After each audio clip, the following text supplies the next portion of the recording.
Hi zusammen, mein Name ist Stefan, ich bin Gründer und Vorstand der Shopware AG und ich habe letzte Tage meinen Keller aufgeräumt. Und jetzt fragt ihr euch bestimmt, warum erzählt er uns, dass er seinen Keller aufgeräumt hat? Ich habe das hier dabei entdeckt, meine Gewerbeanmeldung vom 31. August 2000, und ich werde euch jetzt gleich erzählen, was mich damals bewegt hat.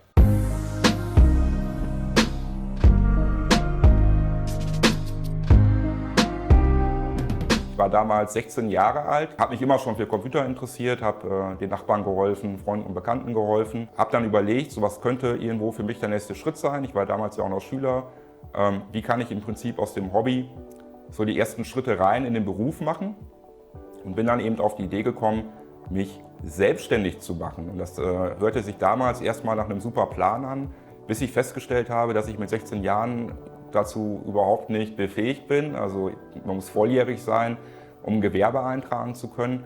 Und mein erster Schritt war deshalb der Gang zum Vormundschaftsgericht. Und da musste ich im Prinzip bei einer Richterin vorsprechen, die hat mir einfach ein paar Fragen gestellt, um einzuschätzen, ob ich in der Lage bin, halt eben schon ein Gewerbe zu führen. Und dann hatte ich kurz vor meinem 17. Geburtstag eben den Bescheid vom Vormundschaftsgericht in der Post, dass ich für vorzeitig geschäftsfähig erklärt wurde. Und das war im Grunde, wir leben ja in Deutschland, so ein bisschen die rechtliche Grundlage dafür, dass ich dann eben zum Gewerbeamt laufen konnte, um mein Gewerbe eintragen zu lassen. Hatte auch ein gutes Selbstvertrauen, habe gedacht, so mit dem, was ich kann, kann ich auch Geld verdienen. Auf der anderen Seite, ich war halt eben erst 16 und hatte natürlich auch Sorgen und Ängste, ist ja klar. Also wie funktioniert das mit der Steuererklärung, welche Dinge muss ich auf dem Stack behalten, worauf muss ich einfach achten.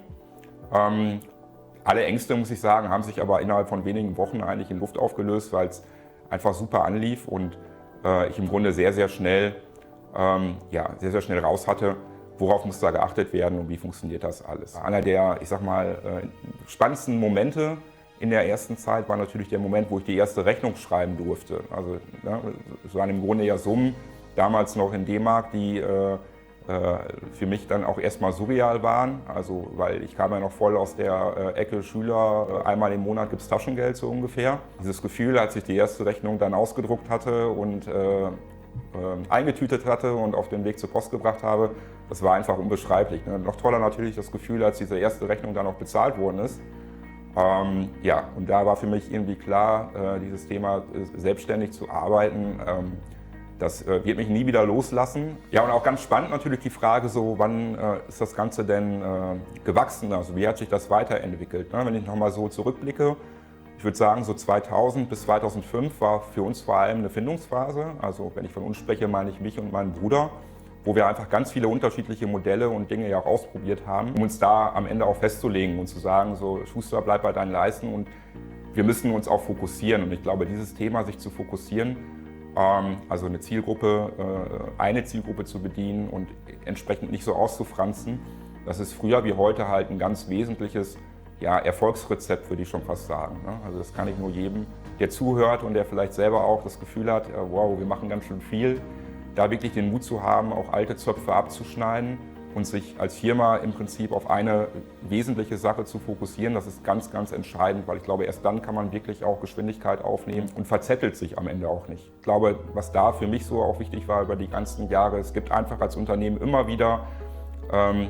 so Wachstumsstufen, so würde ich es ausdrücken. Ne? Also wenn man zu fünft ist es eben eine ganz andere Nummer, als wenn man 15 oder 20 Leute hat. Dann gibt es, glaube ich, so mit 60, 70 Leuten nochmal so eine Grenze. Dann sicherlich irgendwo ab 120, 150 Leute. Und ich würde sagen, auch jetzt so mit 230 Leuten hat man sicherlich wieder so einen Moment erreicht, wo man einfach schauen muss, passen denn eigentlich diese ganzen Prozesse und alles, was man so im Hintergrund hat, passt das noch zu der Menge an Leuten? Das ist eben ganz wesentlich, dass man sich da als Gründer oder auch als Chef dann eben zurücknimmt, dass man sich Zeit lässt, da vernünftig drüber nachzudenken, auch die Mitarbeiter mit reinnimmt und eben überlegt, hey Leute, wie müssen wir eigentlich jetzt auf das Wachstum reagieren, damit wir nicht nur heute im Hier und Jetzt gut zusammenarbeiten können, sondern die ganze Firma nicht zusammenbricht, wenn nochmal 20 Leute mehr dazukommen. Und da kann ich nur jedem auch zu Mut raten. Also es muss nicht immer der Investor sein, gerade so in der Anfangsphase. Dann guckt doch erstmal, ob ihr nicht mit Friends and Family oder vielleicht sogar mit der Hausbank irgendwie eine coole Lösung an den Start kriegt, dass ihr zumindest auch aus diesem